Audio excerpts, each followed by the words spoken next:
अस्सलाम वालेकुम जी, मैं हूं फैसल अब्बास और मेरे साथ कमर मेकन मौजूद हैं। आज के रोज़ की नाजरीन, पाकिस्तान तहरीक इंसाफ की दो बड़ी कामयाबियां हैं और इस वक्त तहरीक इंसाफ जो है वो जश्न मना रही है। एक्सक्लूसिव तफसीलात आपके साथ रखेंगे। उसी के साथ ही इस वक्त अडयाला जेल के अंदर 3 अहम शख्सियात जो है वो रवाना हो चुकी हैं। आखिरकार इस्लामाबाद हाई कोर्ट का जो 3 बजे का अल्टीमेटम था, उस 3 बजे के अल्टीमेटम ने काम कर दिखाया है। तफसीलात आपको बताते हैं, लेकिन सबसे पहले आपसे रिक्वेस्ट है कि फीडबैक अपना ज़रूर दीजिएगा।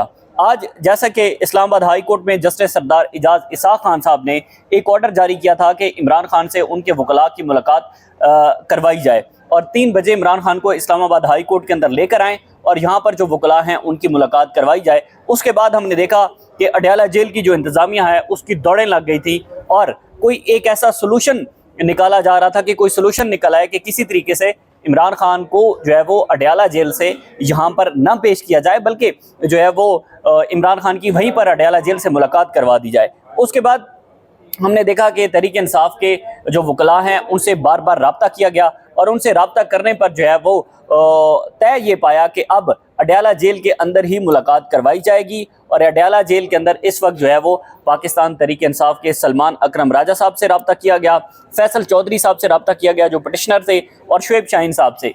3 ये अहम शख्सियात हैं जिनकी आज इमरान खान से अडयाला जेल के अंदर मुलाकात होगी। और इस मुलाकात बड़ी ही जो है वो अहमियत की हामिल है, क्योंकि आपने देखा कि 13 अक्टूबर से लेकर अब तक पंजाब हुकूमत की जानिब से मुलाकातों के ऊपर पाबंदी लगाई गई थी, लेकिन इस्लामाबाद हाई कोर्ट का जो ऑर्डर था उस ऑर्डर ने काम कर दिखाया है।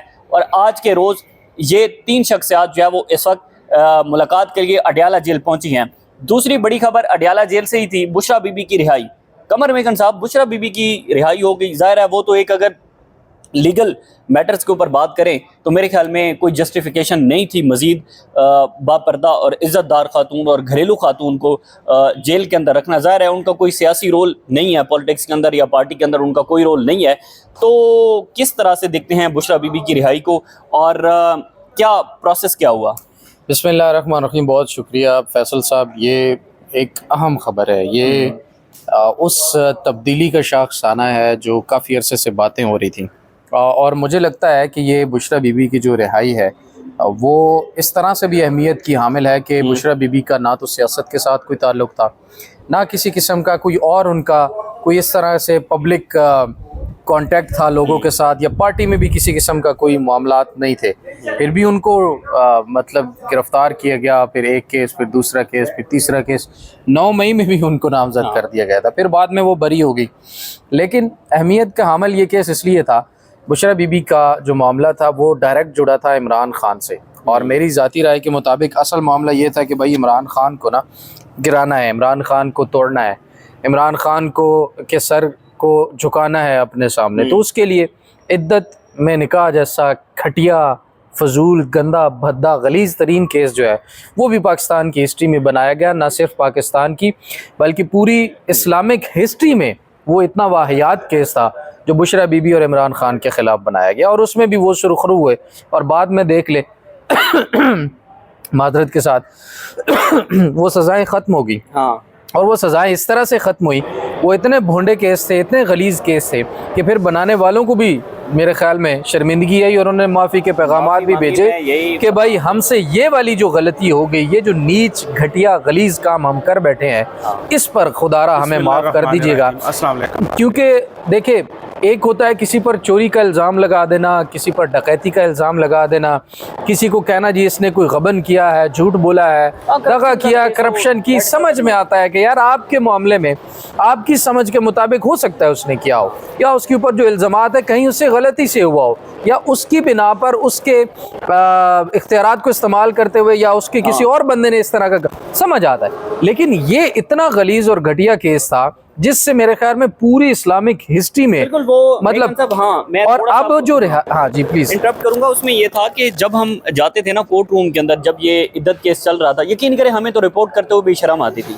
और इतनी मतलब देखिए, आप तो अब्बासी साहब, हाँ आप तो थे ना इधर सेशन कोर्ट में, हम अडयाला में जा रहे थे, जहाँ ये फैसला सुनाया गया, तो वहाँ पर मुफ्ती सईद जैसे घटिया लोग, खबर मानी का जैसे ज़मीर फरोश, वाहियात, गलीज लोग, और ओन अपनी चौधरी, ही- ओन चौधरी को ना ओन चौधरी बिल्कुल नहीं भूलूंगा। ऐसे ही ओन है। चौधरी जो इमरान खान के आगे पानी और टिशू की बोतलें लेकर, सॉरी hello, टिशू 1 की 2 3 बोतलें 1 2 3 टिशू की टिश्यू के डब्बे मुझे में- मुझे टिश्यू के डब्बे और पानी की बोतलें लेकर हाँ। इमरान खान को गरारे करवाने के लिए भी और कुली करवाने के लिए भी खड़े होते थे मुलाजमों की तरह। वो सामने बैठकर तो गवाहियां इस किस्म की देख रहे थे जैसे उन्होंने शरीयत का ठेका लिया हुआ है, हाँ। या वो इस मुल्क के आईन और कानून के Hello, ऐसे hello, hello, 1 2 मुहाफिज 3 हैं 1 2 3 जिनको नज़रअंदाज नहीं किया जा सकता। मतलब ऐसा घटिया किरदार इन लोगों का हमने उस कोर्ट रूम के अंदर देखा, और ख़ास तौर पर खाबर मानिका का। और फिर वो उसको ना बोले, वो गलीज जो इनका मुलाजिम था, मुझे उसका खाबर नाम- मानिका का जो मुलाजिम था, लतीफ़ लतीफ़, वो ऐसा घटिया किरदार था। उससे जब मैंने गुफ्तगू की ऑफ द रिकॉर्ड जाके, मैंने कहा यार क्या हुआ, तुम बताओ तो सही, तुमने बहुत बड़ी गवाही दी है और तुम कह रहे हो, तुमने जो गवाहियां दी हैं उसके मुताबिक तुमने कहा है कि बेडरूम्स के अंदर जाके तुमने जो चीज़ें मतलब बयान की हैं वो सारी, और ये वो कहता है जी मैं मियाँ साहब से ना नमक हरामी नहीं कर सकता। और मैंने कहा हरामखोर, मियाँ साहब से नमक हरामी तू बाद में करेगा, खुदा को तो पहले जवाब देगा ना। ऐसे ही है। तुझसे खुदा पूछेगा कि तूने ये बात बोली है क्या वो सच थी या झूठ थी। फिर उसने ये बताया कि मेरी बेटी या बेटे की शादी थी तो मियाँ साहब ने पता नहीं कितनी देगे चिकन की भेजी थी, हमारे ऊपर इनके बड़े एहसानात हैं। फिर कहता है मियाँ साहब ने यानी खाबर मानिका ने मुझे 1 एकड़ ज़मीन दे रखी है, उसका ठेका मुझे आता है और मेरा उससे गुजारा होता है। भाई लानती आदमी, रिस्क का वादा खुदा ने कर रखा है और तुझे रिस्क देने वाला तुझसे सच झूठ गंदा गलीज तरीन बयान दिलवा गया, तुम्हें शर्म ही नहीं आई। तो ये मामलात वहां अंदर चल रहे वो थे। हमारे- और हाँ। मुफ्ती सईद की बात सुने। अब चूंकि ये बात आ गई है, मामला खवातीन के बारे में भी है, मुफ्ती सईद घटिया आदमी वहां पर खड़े होकर ये कह रहा है कि जी जब खातून, ये जो एक बयान था ना कि खातून अगर अपनी इद्दत के बारे में खुद बयान कर देती है कि उसकी इद्दत मुकम्मल है, तो शरीयत के अंदर भी है कि बस उसके बाद वो हरफ आखिर है, उसके बाद नहीं पूछा जा नहीं सकता। पूछा जा ये उसी का अपना बयान था। और वो बयान जब अदालत के अंदर चलाया गया तो उस घटिया आदमी ने यह कहा कि जी मैंने ये कहा था कि जब बयान मेरा मुकम्मल हो गया तो ये जो आखिरी लफ्ज़ मैंने कहा कि नहीं इसके बाद बात ख़त्म, ये हरफ आखिर है, उसके बाद नहीं पूछा जा सकता, इससे मेरा मकसद साथ कि मेरी तकरीर ख़त्म हो गई। आप अंदाज़ा करें उसके घटिया ज़हनियत का। और फिर वो इतने जलीलो ख्वार होकर वहाँ से निकले, उन लोगों के चेहरे गलाजत से भरे हुए चेहरे, नज़रें वो उठा नहीं पा रहे थे। हालांकि उनको जो अंदर प्रोटोकॉल मिला हुआ था वो देखकर ऐसा लगता है कि कोई प्राइम मिनिस्टर आ गया।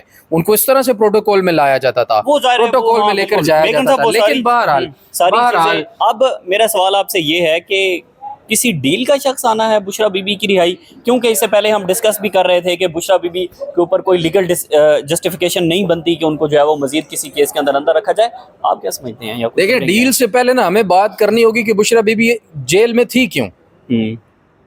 चले रिहा होना तो मैं नहीं कमेंट करता कि वो डील थी या नहीं थी, जबकि मुझे नहीं लगता किसी तरह से भी डील थी। भाई वो केसेस लड़ के बाहर निकले हैं, इद्दत जैसा घटिया गलीज केस उन्होंने ऐसे ही है। फेस किया है। तोशाखाना 1 भुगता है, तोशाखाना 2 भुगता है, 9 मई भुगते हैं। उनको जज ने बरी कर दिया है मुकदमात के में। भाई बुशरा बीबी के ऊपर तो केस ही नहीं बनता, आपने किस हिसाब से इनके ऊपर केस बनाया है?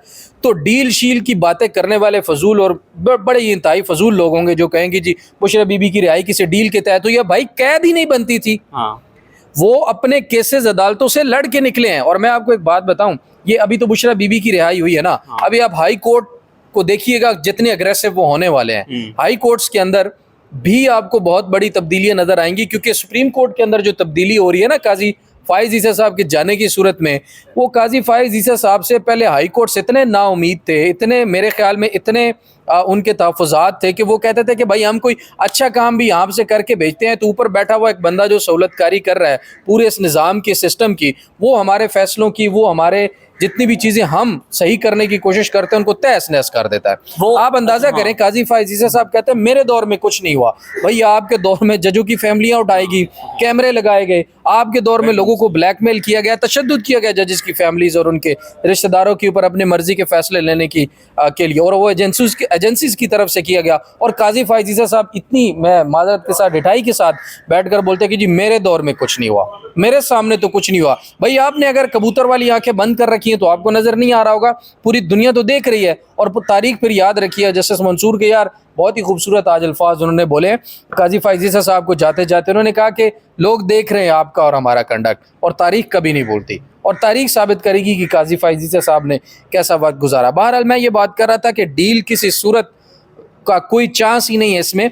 बुशरा बीबी अपनी जो उन्होंने एक स्टांस लिया था इमरान खान के पीछे, साबित कदम रही, और उसमें अल्लाह ने उनको आज सुरखरू किया और अपने केसेस भुगत के बाहर निकली हैं भाई, जमानत से बाहर निकली हैं। वो ये नहीं हुआ कि नए कोई उन्होंने डील करके कोई अजीब सा काम किया है।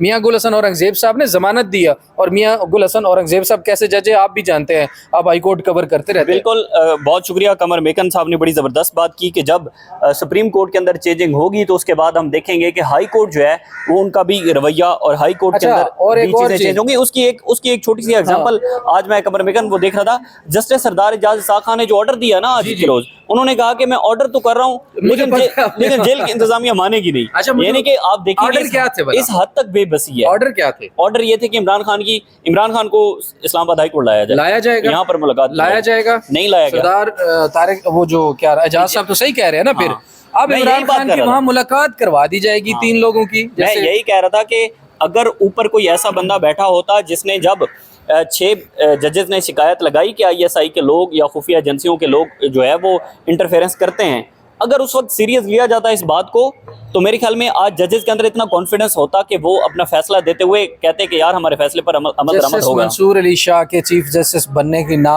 एक वजह ये भी है, ना बनने की ना बनने की एक वजह यह भी है कि भाई मंसूर जैसा बंदा अगर ऊपर बैठा होता ना तो ये 6 जजेस वाला मामला पहले खुलता, सबसे पहले खुलता। जी हाँ, और मंसूर जैसा बंदा बैठा होता ना तो वो अवामी मैंडेट के बारे में जितनी अभी तक बातें और चीजें सामने रख चुके हैं ना कि 8 फरवरी तक के इलेक्शन के ऊपर सवालात उठते हैं, वो मामला पहले खुलने थे।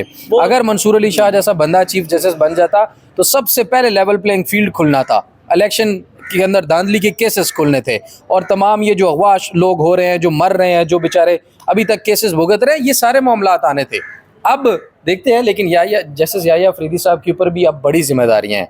सबसे पहले तो सबसे इम्पोर्टेंट चीज़ जो मंसूर अली शाह साहब ने आज फिर बाल जो है ना उनकी कोर्ट में डाल दिया, वो फुल कोर्ट वाली जो उन्होंने काजी साहब से मुतालबा किया था, सबसे बड़ा चैलेंज उनके सामने अब ये होगा। और मैं जो बात करने लगा था पहले, माजरत के साथ फिर दोबारा भूल जाऊंगा, हाई कोर्ट के अंदर जो मैं कह रहा हूँ ना कि तब्दीलियाँ आएंगी सुप्रीम कोर्ट के चीफ जस्टिस की तब्दीली के बाद, उन तब्दीलियों के असर आप नीचे लोअर जुडिशरी में भी देखेंगे। ऐसे ही है, क्योंकि हाई कोर्ट्स जो हैं वो देखते हैं कि लोअर जुडिशरी में क्या हो रहा है भाई, क्योंकि वो उनको रिपोर्ट करते हैं, और फिर हाई कोर्ट की चीज़ें जो हैं वो फिर सुप्रीम कोर्ट देखती है। तो लोअर जुडिशरी तक तब्दीलियां जो है तब्दीलियां और असरात जो हैं उसके ये होने वाले हैं। बहुत शुक्रिया। इससे जुड़ी जो भी तफसीलात होंगी आपके साथ शेयर करते रहेंगे। ताहाल हमें इजाज़त दीजिए। अल्लाह हाफिज़।